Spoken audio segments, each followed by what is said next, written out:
Қайырлы күн, каналыма қош келдіңіздер. Бүгін мінекей тойымды бір жегеннен кейін келесіде тағы жасағын кеп тұратын осындай тамақ түрін жасаған едім.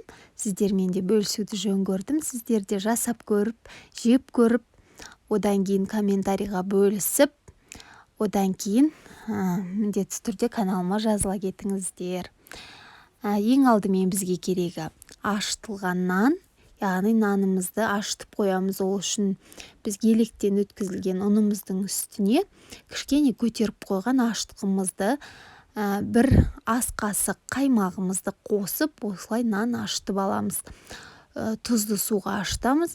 Тұзды ұнның үстіне салып жіберсеңіздер де болады, немесе суға езіп, солай ашытсаңыздар да болады.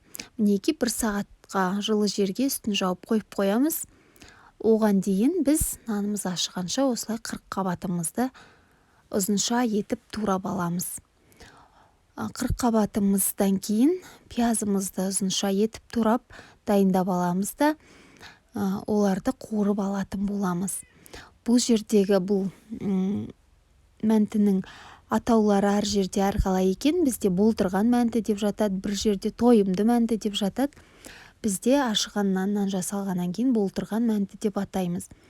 Бұл болдырған мәнтінің бір фишкасы, капуста қоссаңыздар, бір сочный, сондай бір сулы, дәмді болып шығатын болады.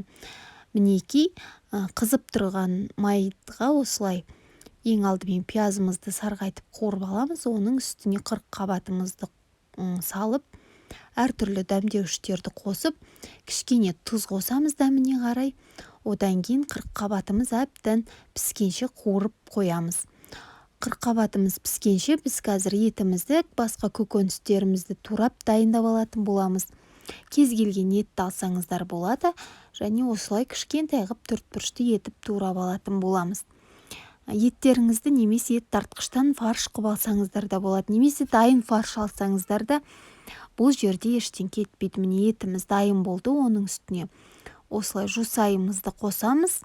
Туралған жусайдың орнына көк пияз немесе жай пиязды қоссаңыздар да болады. Одан кейін картобымызды қосамыз, кішкентай төртбұрышты етіп.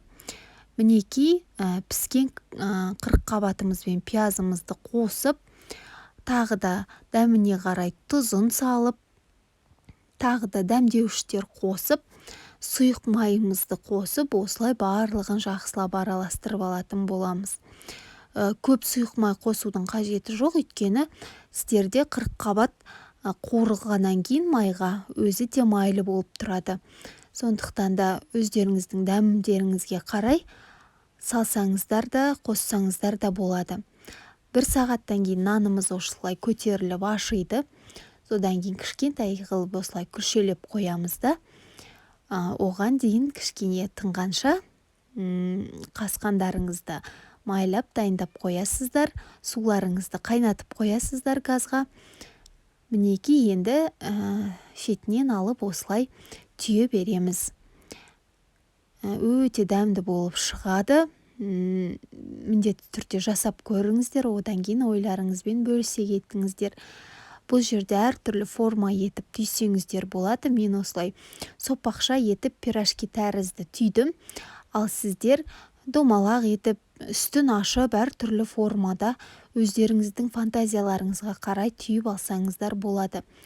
Мен нанының жұқа болғанын ұнатамын, сондықтан осылай жұқа етіп түйген едім. Өте дәмді шықты.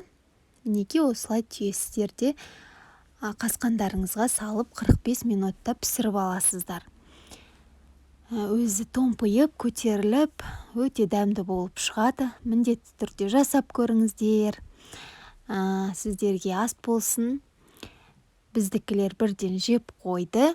Мінекей осылай суларыңыз қайнағаннан кейін 45 минутқа қоясыздар да пісіріп, шетінен жей бересіздер. Әртүрлі қаймақтармен, майонезбен, кетчуппен араластырып ұсынсаңыздар болады. Қазақша контентімді қолдап, каналыма жазылуды ұмытпаңыздар.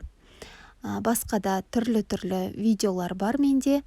Олардың да рецептімен бөлісіп кеткенмін. Оларды да көріп қолдап кетіңіздер. Назарларыңызға рахмет.